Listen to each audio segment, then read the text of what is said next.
ED. ഉദ്യോഗസ്ഥൻ പ്രതിയായി vigilance കേസിൽ രണ്ടാം പ്രതി വിൽസൺ വർഗീസും പരാതിക്കാരനും തമ്മിലുള്ള ശബ്ദ സംഭാഷണം ന്യൂസ് 18 30 ലക്ഷം രൂപ അഡ്വാൻസായി നൽകിയാൽ കേസ് ഒതുക്കി തീർക്കാമെന്ന് വിൽസൺ പറയുന്നത് ശബ്ദ സംഭാഷണത്തിൽ വ്യക്തമാണ്.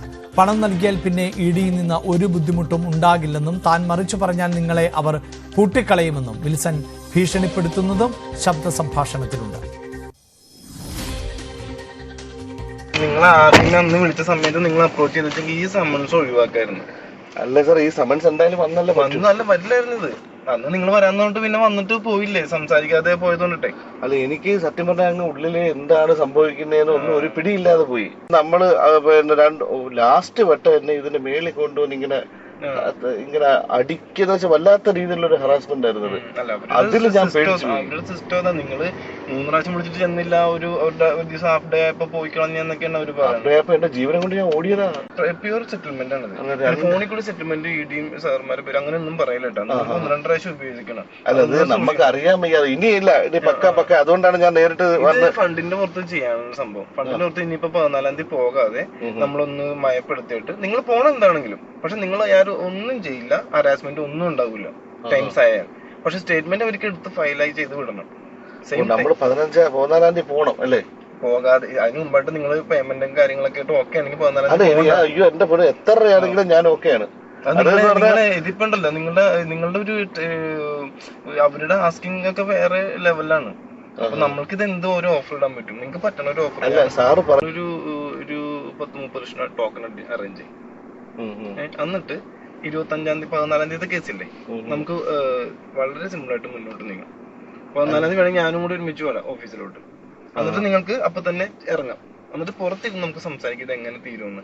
ഇത് നിങ്ങളുടെ ഒരു പ്രോപ്പർട്ടി അറ്റാച്ച് ചെയ്തിട്ട് തീരുള്ളൂ. ഒരു പ്രോപ്പർട്ടി അറ്റാച്ച് ചെയ്ത് അവർ വിട്ടേക്കും. എന്നിട്ട് കോടതിയിൽ നിങ്ങൾ മറ്റേ ചീറ്റിംഗ് കേസ് പ്രോപ്പർട്ടി അറ്റാച്ച് ചെയ്തെന്ന് പറഞ്ഞാൽ എന്റെ പേരിലും മമ്മിയുടെ പേരിലും പ്രോപ്പർട്ടി ഒന്നും ഇല്ല, പപ്പയുടെ പേരിലേ പ്രോപ്പർട്ടി ഉള്ളൂ. അല്ല, ഞാൻ പറഞ്ഞത് നിങ്ങളുടെ മറ്റേ കേസ് കോടതിയിൽ നടക്കണല്ലേ. അത് അറ്റാച്ച് ഏത് അതിൽ അറ്റാച്ച്മെന്റ് ഉണ്ട്. എന്റെ വീട് അറ്റാച്ച്മെന്റ് കിടക്കുക. അത് കോടതിയിൽ നടന്നിരിക്കണല്ല കേസ്. അത് തീരുമ്പോൾ പിന്നെ ഇവര് വരുള്ളൂ. മനസ്സിലായി? അതല്ലാണ്ട് ഫ്രീസിംഗിൽ വെക്കണ പരിപാടിയുണ്ട്.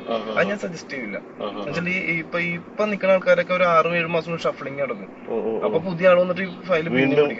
അല്ല സാർ, ഇത് ഇപ്പൊ നമ്മൾ ഈ പേയ്മെന്റ് കൊടുക്കുന്നവര് വീണ്ടും നമ്മുടെ ഇത് ഇത് എങ്ങനെ ഇത് ടോക്കൺ വെച്ചിട്ട് ഇപ്പൊ നിങ്ങൾക്ക് 14-ാം തീയതിക്ക് ലുക്കൌട്ട് നോട്ടീസ്, അറസ്റ്റ്, മറ്റേ പാസ്പോർട്ടിൽ ഇത് ചെയ്യുവര് ഓൾറെഡി കോടതിയില്ല നമ്പർ ഇവരുടേതായ രീതിയിലും ചെയ്യും.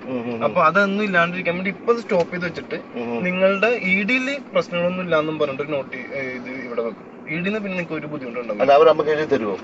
നോട്ടീസ് അവിടെ വെക്കുള്ളൂ.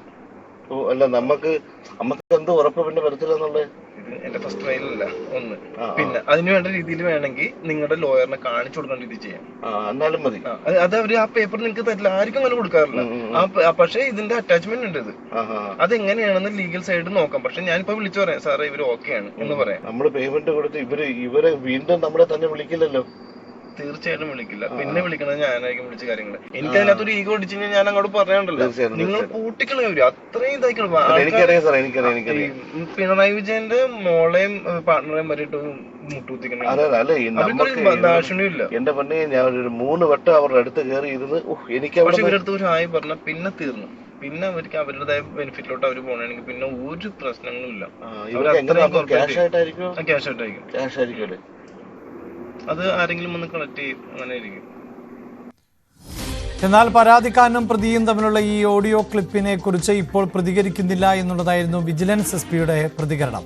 അതേസമയം മുൻകൂർ ജാമ്യം തേടി ED assistant director Shekhar Kumar ഹൈക്കോടതിയെ സമീപിച്ചിട്ടുണ്ട്. അതിനിടെ 2-ാം പ്രതി വിൽസൺ, 3-ാം പ്രതി മുകേഷ്, 4-ാം പ്രതി രഞ്ജിത്ത് വാര്യർ എന്നിവർ ചോദ്യം ചെയ്യലിന് ഹാജരായിട്ടുണ്ട്. നവമി ദിനേശ് ചേരുന്നുണ്ട്. നവമി, ഇത് ഇപ്പോൾ ഈ ശബ്ദ സംഭാഷണത്തിൽ വ്യക്തമാണ് എന്ത് ഡീലാണ് ആവശ്യപ്പെടുന്നത്. 30 ലക്ഷം രൂപ ആവശ്യപ്പെടുന്നു. ഇത് ഏത് സമയത്തെ സംഭാഷണം എന്നതിലൊക്കെ കൂടുതൽ വ്യക്തതയുണ്ടോ?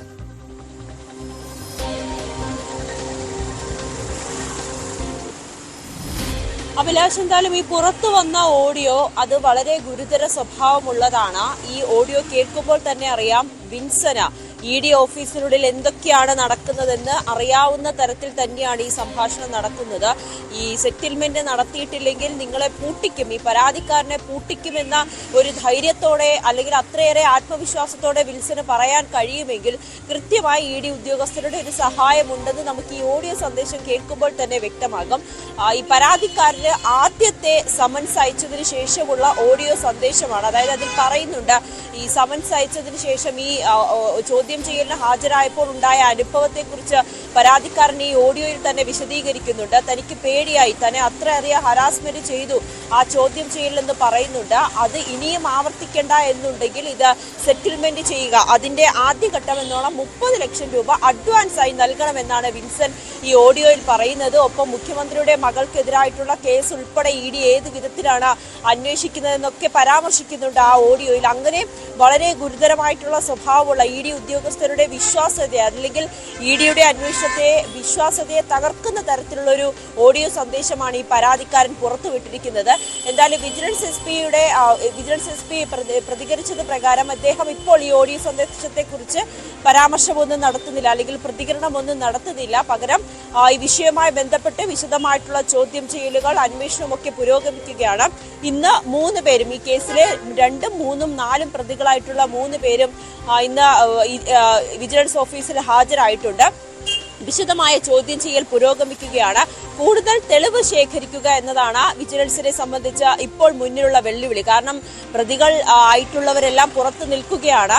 ഇവരെ കസ്റ്റഡിയിൽ ചെയ്തുവെങ്കിലും ചില സാഹചര്യ തെളിവുകളുടെ അഭാവം മൂലം അവർക്ക് ജാമ്യം അനുവദിക്കുന്ന സാഹചര്യമായിരുന്നു ഇന്നലെ വിജിലൻസ് കോടതിയിൽ നിന്നും ഉണ്ടായത്. അപ്പോൾ പ്രതികൾ പുറത്തു നിൽക്കുന്ന സാഹചര്യത്തിൽ തെളിവുകൾ നശിപ്പിക്കുവാനുള്ളൊരു സാഹചര്യം കൂടി അന്വേഷണ സംഘത്തിന് മുന്നിൽ നിലനിൽക്കുന്നുണ്ട്. അതുകൊണ്ട് കൃത്യമായി പഴുതടച്ച ഒരു അന്വേഷണത്തിലേക്കാണ് വിജിലൻസ് നീങ്ങുന്നത്. കൃത്യമായിട്ടുള്ള തെളിവുകൾ ശേഖരിക്കുക, ഈ ഓഡിയോ സന്ദേശം ഉൾപ്പെടെയുള്ള തെളിവുകൾ ശേഖരിക്കുക എന്ന ഘട്ടത്തിലേക്കും വിജിലൻസ് കടന്നിട്ടുണ്ട്. ഒപ്പം ഈ പരാതിക്കാരനെ ഭീഷണിപ്പെടുത്തി അല്ലെങ്കിൽ പരാതിക്കാരിൽ നിന്നും പണം തട്ടിയ കേസുമായി ബന്ധപ്പെട്ട രേഖകൾ EDയോട് വിജിലൻസ് ആവശ്യപ്പെട്ടിട്ടുണ്ട്.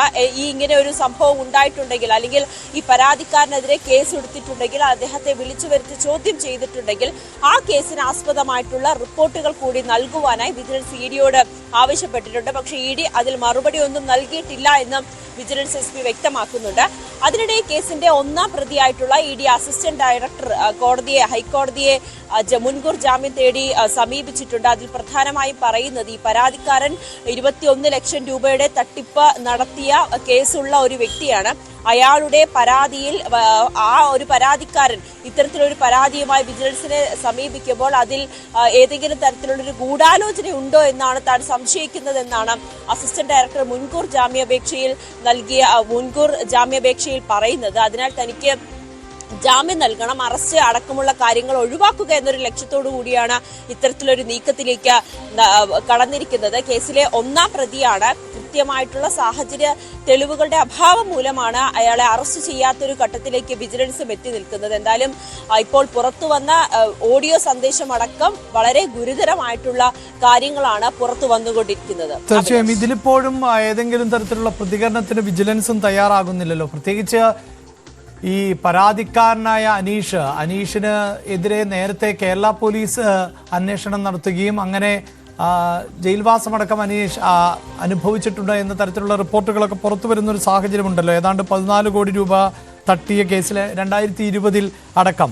അപ്പോൾ വിജിലൻസിനെ സംബന്ധിച്ചിടത്തോളവും ഇപ്പോഴും ഇതിലൊരു ക്ലാരിറ്റി കുറവുണ്ട് എന്ന് വേണമോ മനസ്സിലാക്കാൻ? അതായത് ആരുടെ ഭാഗത്ത് നിന്നുണ്ടാകുന്ന ഇടപെടൽ, അല്ലെങ്കിൽ ഈ ഇടനിലക്കാർക്ക് കൃത്യമായി പങ്കുണ്ടോ, ED ഉദ്യോഗസ്ഥരുടെ കൃത്യമായ ഇടപെടലോടുകൂടിയാണോ, പരാതിക്കാരൻ്റെ ക്രെഡിബിലിറ്റി, ഇതെല്ലാം വിജിലൻസിനെ സംബന്ധിച്ചിടത്തോളം വളരെ പ്രധാനപ്പെട്ടതായി അല്ലെങ്കിൽ കൂടുതൽ അന്വേഷണത്തിന്റെ ആവശ്യകതയാണോ വ്യക്തമാക്കുന്നത്?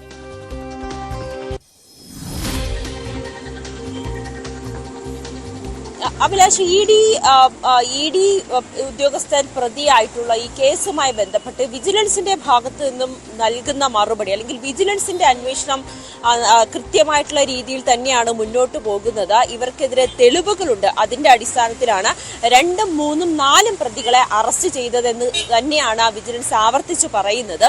ഇതിൽ ഈ കേസുമായി ബന്ധപ്പെട്ട് 2ാം പ്രതിയായിട്ടുള്ള ചാർട്ടേഡ് അക്കൗണ്ടന്റിന്റെ വീട്ടിൽ നടത്തിയ പരിശോധനയിലൊക്കെ കൃത്യമായിട്ടുള്ള ഈ കേസ് കേസുമായി ബന്ധപ്പെട്ട ചില തെളിവുകൾ ലഭിച്ചു. അയാളുടെ ഡയറിയിൽ നിന്നും ഈ കേസുമായി ബന്ധപ്പെട്ട്, അതായത് ED ഉദ്യോഗസ്ഥർ അന്വേഷിക്കുന്ന കേസുമായി ബന്ധപ്പെട്ട് ചില ആളുകളുടെ പേര് വിവരങ്ങൾ ലഭിച്ചിട്ടുണ്ട്. അപ്പോൾ ഇവരെയും സമാനമായ രീതിയിൽ ഭീഷണിപ്പെടുത്തി പണം തട്ടുക എന്നൊരു ഉദ്ദേശം തന്നെയാണ് ഇവർക്കുണ്ടായിരുന്നത് എന്ന് തന്നെയാണ് വിജിലൻസ് ഉറച്ചു വിശ്വസിക്കുന്നത്. ഈ പരാതിക്കാരായിട്ടുള്ള ഈ അനീഷിനെ കൂടാതെ മറ്റ് ആർക്കെങ്കിലും ഇതുമായി ബന്ധപ്പെട്ട് പരാതി ഉണ്ടോ എന്നും വിജിലൻസ് ബന്ധപ്പെടുന്നുണ്ട്. എന്തായാലും പ്രതികൾക്ക് ജാമ്യം കിട്ടിയത് തിരിച്ചടിയാകില്ല എന്ന് തന്നെയാണ് വിജിലൻസ് SP വ്യക്തമാക്കുന്നത്. വിജിലൻസ് നടത്തുന്നത് അഴിമതിക്കെതിരായിട്ടുള്ള സന്ധിയില്ലാത്ത പോരാട്ടമാണ്. ഈ റിപ്പോർട്ടുകളടക്കം ED ഉദ്യോഗസ്ഥരിൽ നിന്നും ചില റിപ്പോർട്ടുകളടക്കം വിജിലൻസ് ആവശ്യപ്പെട്ടിട്ടുണ്ട്. പ്രതികൾ ഇപ്പോൾ പുറത്തു നിൽക്കുന്നത് ഏതെങ്കിലും തരത്തിൽ തെളിവ് നശിപ്പിക്കുന്നതിനുള്ള സാഹചര്യം മുന്നിൽ കാണുന്നുണ്ട്. അതുകൊണ്ട് കൃത്യമായിട്ടുള്ള തെളിവുകൾ ശേഖരിച്ച് പ്രതികൾക്കെതിരെ ശക്തമായിട്ടുള്ള രീതിയിൽ തന്നെ കോടതിയിലടക്കം മുന്നോട്ട് പോവുക എന്ന ലക്ഷ്യം തന്നെയാണ് ഈ വിജിലൻസ് കടന്നിരിക്കുന്നതെന്നാണ് വിജിലൻസ് SP കൃത്യമായി പറയുന്നത്. ഈ ഓഡിയോ സന്ദേശത്തിലടക്കം പുറത്തു വരുമ്പോൾ അതിന്റെയൊക്കെ ആധികാരികത വിജിലൻസ് ഉദ്യോഗസ്ഥർ കുറച്ചുകൂടി ഉറപ്പാക്കേണ്ടതുണ്ട്. പക്ഷെ ഇതിലിപ്പോൾ പ്രതികരിക്കാനില്ല. പക്ഷേ ഇതിങ്ങനെ ഒരു ഓഡിയോ വ്യാജമാണെന്ന് പോലും വിജിലൻസ് തള്ളി പറയുന്നില്ല. അത്തരത്തിൽ ഈ ഒരു വീഡിയോ ഒക്കെ പരിശോധിച്ച് കൃത്യമായിട്ടുള്ള ചോദ്യം ചെയ്യലുകളും തെളിവ് ശേഖരിക്കലും അടക്കമുള്ള കാര്യങ്ങളിലേക്ക് തന്നെയാണ് വിജിലൻസ് കടന്നിരിക്കുന്നത്. ഈ കേസിലെ ഒന്നാം പ്രതിയായിട്ടുള്ള ED അസിസ്റ്റന്റ് ഡയറക്ടർ അദ്ദേഹം മുൻകൂർ ജാമ്യം തേടി ഹൈക്കോടതിയെ സമീപിച്ചിട്ടുണ്ട്. ഇതിലെ ഒരു അറസ്റ്റ് ഭയന്ന് തന്നെയാണ് ഹൈക്കോടതിയെ സമീപിച്ചിരിക്കുന്നത്. പക്ഷേ നിലവിൽ അയാൾക്കെതിരെ തെളിവുകളൊന്നും ഇല്ലാത്തതിനാലാണ് ഈ വിജിലൻസ് അറസ്റ്റ് അടക്കമുള്ള കാര്യങ്ങളിലേക്ക് കടക്കാത്തത്. പക്ഷേ കൂടുതൽ തെളിവുകൾ ലഭ്യമായാൽ അറസ്റ്റിലേക്കും കടക്കുമെന്ന് കൂടി വിജിലൻസ് വ്യക്തമാക്കുന്നുണ്ട്. അഭിലാഷ്. യെസ്, വാർത്തയുടെ വിശദാംശങ്ങളാണ് നവമി ദിനേശ് നൽകിയത്.